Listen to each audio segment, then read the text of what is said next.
All right, guys. So, welcome to our webinar, How to Get More Clients in 2020. I'm here with the man of the house, Brandon Doyle.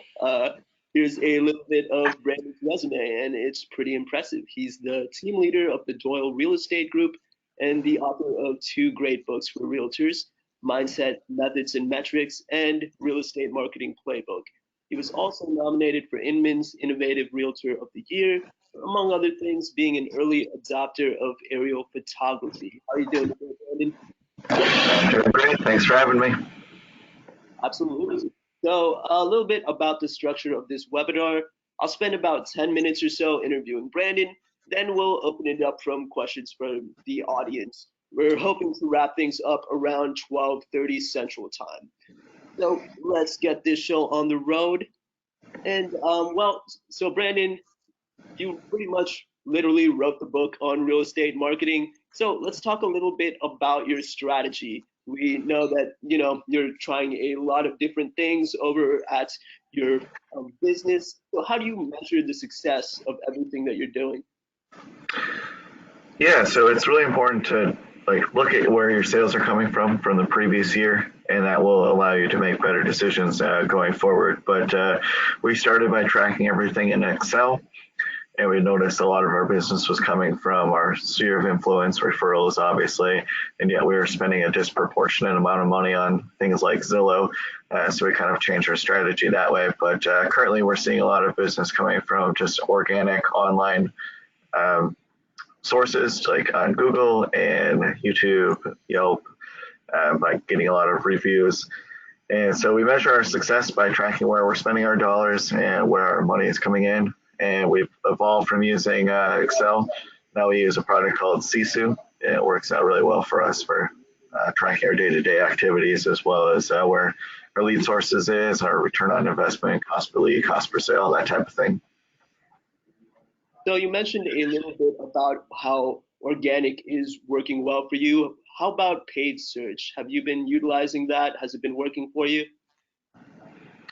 Yeah, we've done a lot with paid search in previous years, and then we've kind of switched up our approach, and now we're using that money to retarget people that have come to our website organically and kind of get them to come back and stay top of mind with people that we're already working with. And we found that's been a little bit more effective for us, just because the pay-per-click lead cost has really gone up quite a bit, with a lot of other agents in the area trying to compete for clicks and for these leads. So we kind of switched it up and taken a little bit of a different approach. But we still do some pay-per-click, and we do some other online marketing that's paid as well. But we're really seeing the best results out of our organic online presence. Awesome. That's good to hear. So switching gears a little bit, how can a real estate business form a strong value prop? Can you talk a little bit about Doyle Real Estate team and your value prop? Yeah, so I think it's important to prove your value, and we do that through just demonstrating our expertise. So we consistently are sharing our listings that we've sold, the tours. We do 360 tours, so we share all of those. We do neighborhood videos, so we do aerial photography and flyovers of different new construction neighborhoods and even existing ones that have higher turnover. And then we pair those with results that match. So if somebody's looking in our area, they want to look at the Delgany neighborhood, and they're searching on Google, they'll be able to find that and kind of get a feel for what's in the area, what the neighborhood looks like, what's around it, and how far it is from nearby amenities. And so that's kind of positioned us as an expert online, and it's really helped us get found. Right. It seems like you're really making the process easy for the customer to just view what these houses look like right from the comfort of their own home. Yes, exactly. Awesome. Well, let's move along here and let's talk about metrics. So, we just talked about real estate marketing strategy. I guess we're changing gears to your other book, Mindset, Methods, and Metrics. So you mentioned a little bit about the money that you're spending on each strategy, but other than money, what do you think are the most important metrics that realtors need to pay attention to? Yeah, so if you track everything back to conversations, a lot of coaches will say this as well, but it goes conversations, appointments, to sales. So if we know that it takes 40 conversations to get a sale, and we track our conversations every day, we can kind of do the math on what it's going to take for a year and work backwards. And so we're able to just hold ourselves accountable and say, okay, today I need to talk to 5 different people about real estate.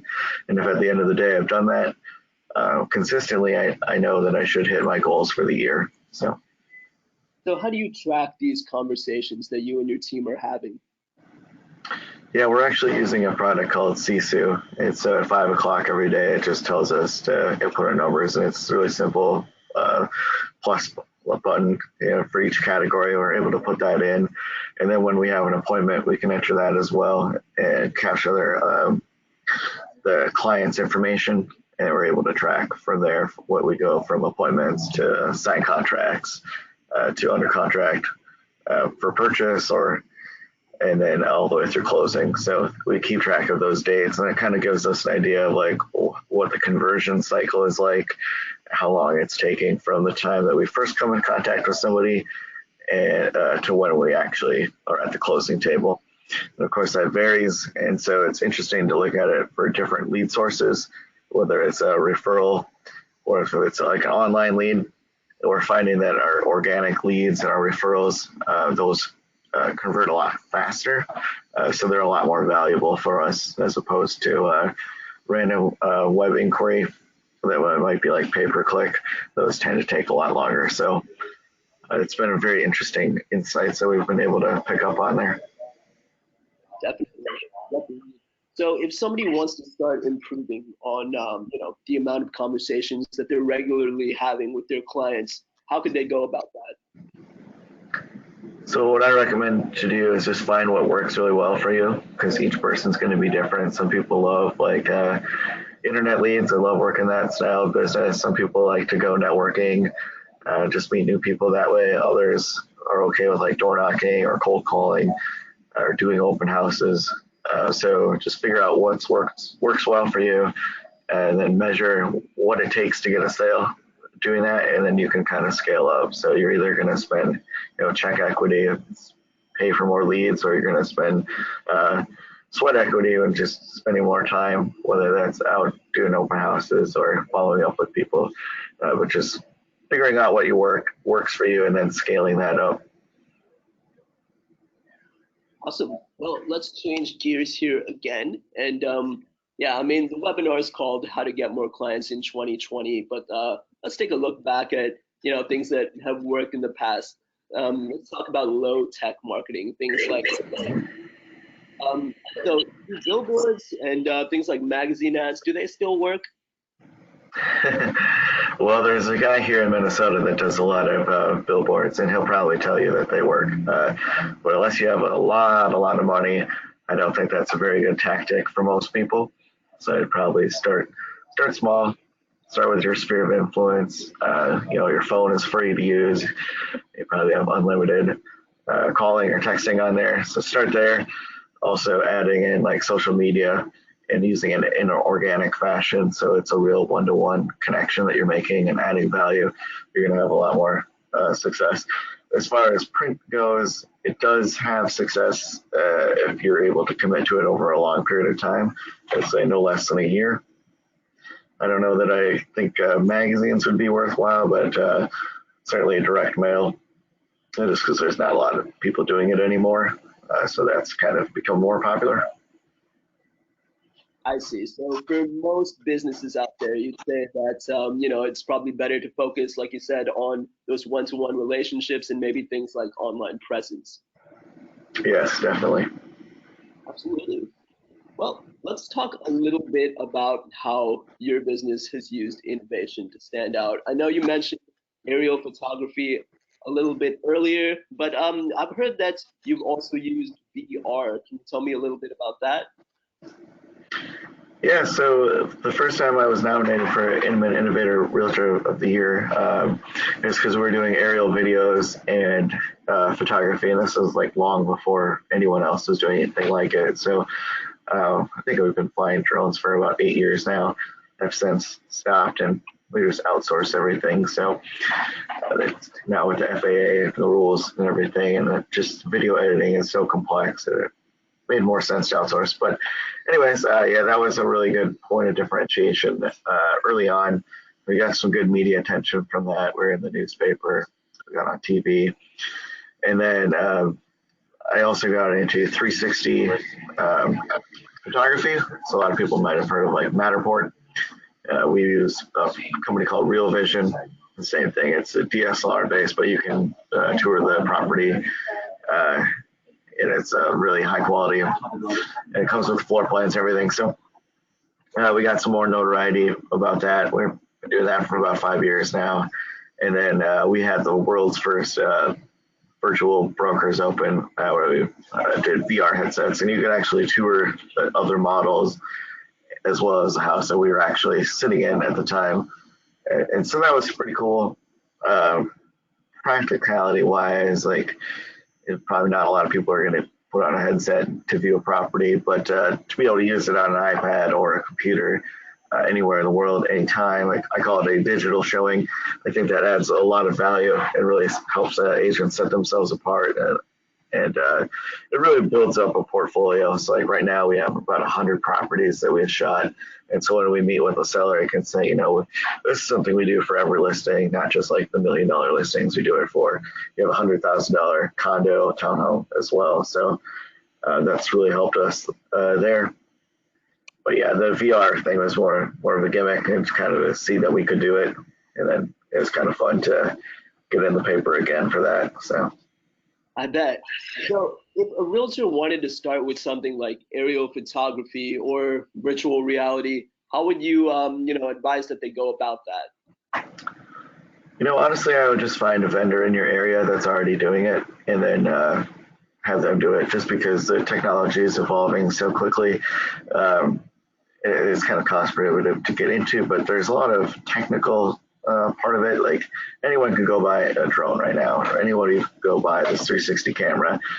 But to make it look good and be like of high quality, it takes a little bit more effort. And also time is very valuable. So I found it's better to just use professionals for these things. And if you're doing a good consistent amount of business with them, like my aerial guy, I have him do 4 videos a month minimum. So I was able to get the price down on that a lot. And then with 360 tours, we're doing it for every listing too. So we were able to negotiate the rate a little bit there. Yeah, makes sense. So let's switch gears again. And so this is something you mentioned a little bit earlier, online presence, and specifically just increasing that kind of visibility so it's easy to discover your business online. Now, let's talk about how, realtors can really optimize for search engine optimization. Is there anything that you and Doyle Real Estate team does to rank higher? Yeah, so there's a few things going on behind the curtain that may not be too obvious to someone looking from the outside. We do have a lot of backlinks that come to our website from very high authority places. I write for Realtor Magazine and Inman News, so that certainly helps.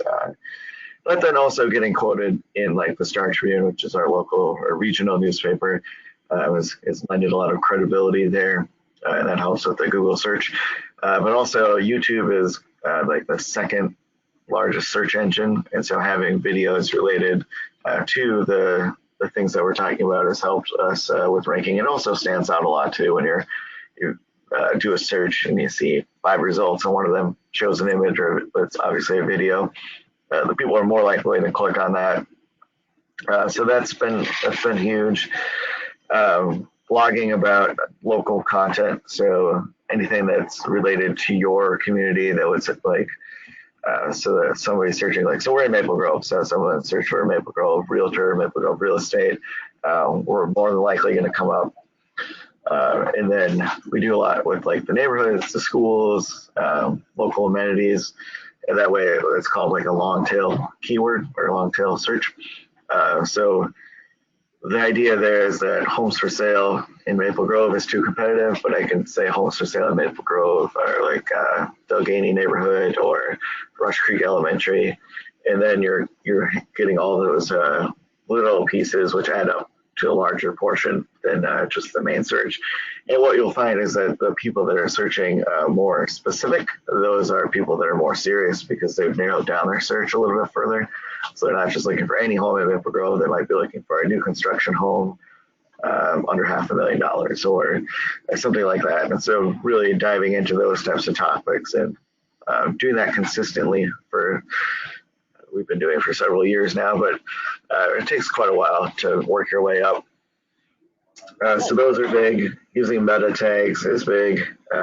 Alternate text for your images so that basically the search engine can see the image and read it and know what it is. That helps. And then cross-linking within your website so that if I talk about schools or if I'm talking about a neighborhood, I can say what school district it is in and then link to that, or what elementary, and link to the page where I've talked about that further. That helps. That helps quite a bit. And then I guess lastly is reviews. So Google puts a lot of emphasis on reviews, specifically on Google reviews. Obviously, it's their own site, but also Zillow. And if you're using Birdeye, then the Birdeye result will show up, which is a combination of your Zillow and all your other sources there. So we just want to create as many profiles as possible online and then have it be consistent. So that way Google knows that you are the authority. Get that postcard sent to your office and claim your local spot. Flag all the other ones in your neighborhood that are duplicates, and that helps. It takes time, but eventually you'll see yourself move up and up and up. And once you get above the fold on page 1, that's when you start seeing consistent calls. And it's people that are like, hey, I'm looking at this area, I need help, I need an agent, or I have a house to sell. Do you want to come over for an appointment? So a lot less work to convert those type of leads. And once you're there, it's really hard to get bumped out. At this point, we're just kind of maintaining our rank, and I see people copy us all the time, which makes me laugh because it's not helping them at all. It actually hurts them, and yeah, it's entertaining. Right. So like Brandon said, reviews are a huge factor for your search ranking. They're the third biggest factor that Google uses to determine local search. So yeah, I mean, collecting these authentic reviews from your clients is going to be a big factor for you to really increase your online presence. And that actually flows very nicely to the next topic I wanted to discuss, client testimonials. So, I know that you've been talking about how important these are. Can you talk about how testimonials help you really sell and close deals? Yeah, so when someone's going online, even if you're thinking about like a restaurant to go to or hotel to stay at, you always look at reviews first. Or if you're shopping on Amazon, reviews are huge. I know for our book, prior to getting reviews, sales were slow, but once we had a lot of nice reviews, and more people started buying the book, and that definitely holds true with real estate. So it's like a testimonial from a friend or a referral from a friend, but it's from all these different people online. And now with everyone's searching online or searching on mobile, they're more likely to look and trust an online source than they are to trust their own family members for a referral, which is kind of interesting. So it's a great way to demonstrate our success, kind of show that we are really experts in the industry, and we do work with real people, and they're happy, and their stories are there too, and some of them put a little more effort into it, and you can tell that like, oh wow, these guys really went above and beyond to overcome this scenario for them, and that's great. And some of the reviews are a little bit more generic, but they still help, and they all add up. So it's kind of been a big initiative of ours for this year, going into next year as well, that we want to collect as many reviews as possible and kind of diversify where we're collecting our reviews. For a while, we were very heavily invested into Zillow. That's where a lot of our clients were coming from. We were spending a lot of money with them, but now we're trying to move away from that, actually, and kind of move into some different space, Google being one of them, Facebook. In our market, Yelp isn't very big, but I know in like some of the California markets, that's a larger presence. So Right. So, where do you typically display these, positive reviews? Do you put them on your website? Do you share them on social media? Yeah, so we do both of that now, and what's nice with Birdeye is that it's automated. So we just use the widget there on our main page, and it just updates automatically. It scrolls through. It's quite overwhelming. When we ask people if they've seen our reviews, they're like, "Oh yeah, you've got so many reviews," and that was one of the reasons we called you guys over somebody else. So um, it's great to show it on your website, and then we also automate it through Birdeye to share out onto our social media channels. So it just kind of uh, has some social proof there.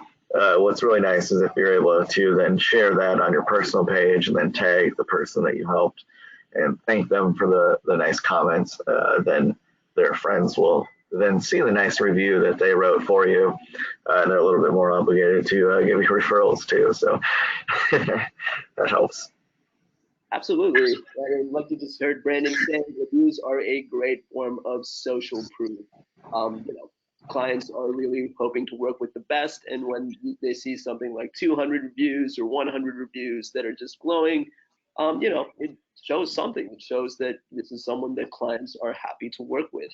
So that's key. Yeah, and you don't even need like a ton. You just need to have a respectable amount, you know. It's a real review. It's not just, sometimes if people just have really crappy reviews or they're like not like um, low or anything, but just that they're not very in depth. Like they're just generic, like so and so is great. It's like the more specific people get, the better. So if you have very in depth reviews, that has more of an impact than the quantity.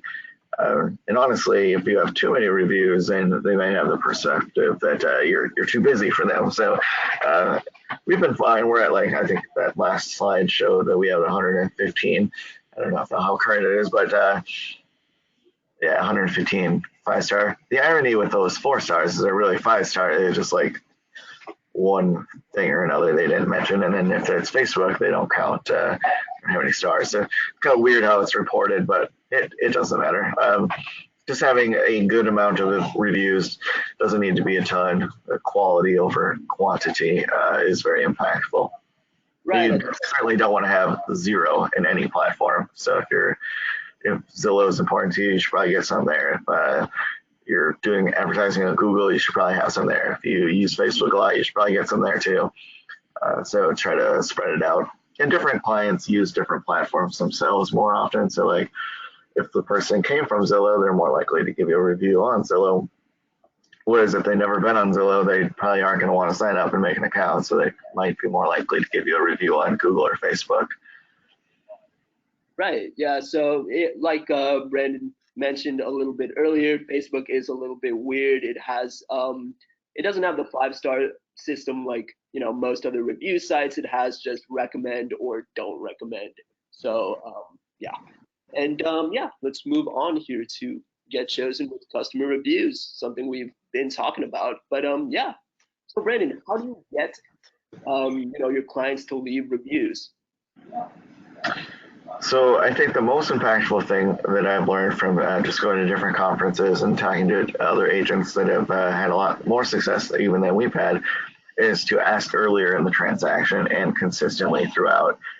So if you're showing a home and you point something out to the buyers and they're like, "Oh wow, that's something I would have never known to look at," you can say, "Oh well, that'd be." You can even say jokingly that like, "Well, that'd be something you could put in your 5-star review later on," and kind of like dropping those hints ahead of time. And even in your initial appointment, say a lot of people see our reviews. We get a lot of business by referral and through our reviews online. We really want to make sure that you have a 5-star experience. If at any time you don't feel that you're getting that, please let us know so we can address it right away. So bringing up the review process consistently during the transaction has been huge. And then we've used Birdeye now to text and email, and it looks really professional for the requests. It makes it really easy for them to just do that on their mobile device. And so that has actually helped us get more than we were getting before. So I think we were up like 20% from when we signed up. So that's been very helpful. Absolutely. So, yeah, like what you just mentioned, really bringing up these, like, hey, this could be part of your 5-star review in the future. That really motivates your clients to leave those in-depth reviews rather than those generic reviews you were mentioning earlier. Mm-hmm. Yeah, absolutely. Surveys show that customers or clients typically look at 3 reviews, read them in depth before actually making a purchase decision. So very Mm-hmm. smart tactic. But let's talk a little bit more about Birdeye. How does Birdeye help your business both collect and leverage these reviews? I know you mentioned this earlier, but yeah, let's talk about it. How does it make the process easy? Yeah, so when we have a sale or right after inspection, typically is a good time, but we'll go in and input the client's contact information. Then they'll receive a text and an email. And then if they don't respond to that, they'll get another follow up, and you can adjust like how often and what the frequency of that is to encourage them to make the review. And you can change which sources. And so we kind of prioritize based on what we need the most at the time. So it might go like Zillow, Google, Facebook. It could go any order, Realtor.com, wherever you're trying to get reviews, throw that in there. And so that goes out, and they click it, and then they'll give the review. You get the notification. It's a pretty simple process. You can also bulk upload. So like you take all of your past clients and people that may not have given a review before. And I think it's important to warn them ahead of time and say, hey, this is something we're working on. We've got this new platform we're testing out. Why don't you go ahead and use it and let us know what you think? Then send them the request that way. And so once they do that, then it goes, no matter which place they put it on, whether it's Zillow, Google, Facebook, etc., it's going to go on to this Birdeye like landing page, basically, where it just puts them all in one place. And so it's what's on the screen there now. We have the next banner there with our information, map, contact information, quick links to all our profiles that you can request an appointment, which we've actually had a couple of people do. So that's kind of cool. So that's all in one place. And if you actually Google Doyle Real Estate Team, that comes up very high right now. So it's nice. It's a nice landing page where it's got everything in one spot. So, and from there, the review then gets sent out to our social media channel. So it'll be tagged on Facebook. And if it's a personal friend, I like to share it and tag them, and with like a nice photo as well, and thank them again for their business and of course for the review. And that makes it go a lot further. Right, absolutely. So like you heard Brandon say, these Birdeye profiles you'll often see ranking high in Google search results if enough review signals are met through Google. Again, Google really values reviews because they are authentic proof of that you're running a quality business. So again, reviews are important, and this Birdeye profile can really help you with your online presence. So we'll just go through one more slide before we reach the Q&A. But just to wrap things up here, consider automation and consider a review software like Birdeye. Again, this can really help making the process of both collecting and leveraging reviews easy for your entire team. And in the past, we've seen the businesses who automate their review requests have seen an average 8% increase in revenue after just 6 months. Cool. All right, well, now it is time for you guys to ask some questions. So, if there's anything you want to ask, just make sure that you type it into the chat box, and we'll try to get through as many as we can.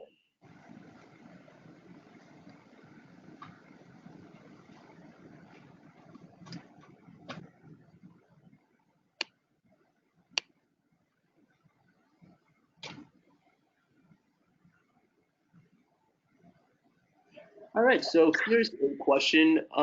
You talked a little bit about Zillow, but are there any review sites that you think are very important for realtors? Not just Google and Facebook, but anything more industry specific? So a lot of agents will also get reviews for Realtor.com. It hasn't been a huge focus for us, but I know for other people it is a good source. And then if in your area there's not a lot of people using Yelp, it's pretty easy to win on that one. And Yelp, for longest time, Siri and Alexa would pull from there for results. So if you just said who's the best real estate agent in such and such city, then if you had more reviews, even by like just one, you would come up. I know for a while we had like 4, and we were the highest. I don't know if it currently operates that way, but it's something that not a lot of people think about, and it's pretty easy to excel at. All right, so here's a question from Mohammed Hassan. He said, if you signed up now for Birdeye, what's the best strategy to get old buyers or sellers that might have written reviews on Zillow but not on Google, and maybe vendors too, to boost a surge of reviews from all these? Well, one thing I'd like to say is that reviews should be written from your clients, not from vendors. But yeah, I mean, you can send a review request to old buyers. However, we would like to say that your chances of getting a review written are highest right after the deal is closed or after important milestones in the process. So yeah, I mean, it's totally okay to send these review requests to these old buyers, but might not see the best results. Yeah, so what we did was when we first signed up for the program, we uploaded an Excel spreadsheet and had all the contact information of people that we worked with in the past, and we got about 20 extra reviews just for doing that alone. So what we did though is we prepped the people ahead of time and said, hey, we got this new platform. This is something we're really working on. It's important to us. If you have time, check it out. And then we'd also like some feedback on the process overall. Like, what did you think of like the text message and the email? Did it look nice? Was it easy to use? And so we had some very, very good feedback there. Absolutely. So another question, what kind of advice do you have for maintaining good relationships with your vendors? So just continuing to keep an open mind with them, making a partnership. You may not have a need for their services right now, but there's no need to blow them off. They might not be a resource for you in the future. So anytime we can get into a situation where it's a win-win, I think that's huge. So like partnering with your lenders and to go after business together, as opposed to the agent always getting the business and then turning it over to the lender. It really should be a team effort. And I think that's true for everyone that you work with. It's important to support each other. Absolutely. So we are a little bit over on time, so we could wrap it up there. If anyone else has any more questions, be sure to type it into that chat box there, and we can make sure to answer it. So we'll give it about 30 more seconds, just in case. Okay, one last question. Do you ever give general guidance or talking points to your clients in regards to topics to include in their review? Oftentimes, clients stick with generalities when writing a review. Yeah, so I would say if you are pointing out things during the process, like whenever you like overcome a milestone or something like that, maybe say, hey, this would be something that's worth including in your review later on. That's going to be helpful. Otherwise, if they get to the end and they're kind of just overwhelmed by the whole process and they're not going to remember specifics. So that helps. I don't know that I'd go so far to like give them points or whatever to put in there. I think that's kind of like helping them a little too much. That needs to be from their viewpoint. But if you have other reviews, you can just say like, hey, look at this is what other people have said, like kind of get an idea. And that's something I've done for like book testimonials, a big part of doing a book launch, just getting endorsements. So that was last month I was doing that. I've got a book coming out in November called Success Rate Marketing. And so I had to go and ask industry leaders, CEOs, and people I worked with in general to give me a review of the book, and that worked out pretty well. They just kind of wanted to see what their colleagues were saying, and they said similar things. So that is an idea for you. Absolutely. Well, Eric says thanks. Well, we'll wrap it up there. So thank you so much for listening. We'll be sharing a recording of the webinar via your email shortly. If you're interested in learning more, you can find us on Twitter at Birdeye _ and you can find Brandon at Doyle Real Estate. If you want to learn more about the product, you can visit us at birdeye.com. That's birdeye.com. Well, thank you so much for taking the time to be with us today, Brandon. Yeah, no problem. Absolutely. And check out Brandon's book, Success Rate Marketing, coming out. When was it again? So it'll be end of November, most likely.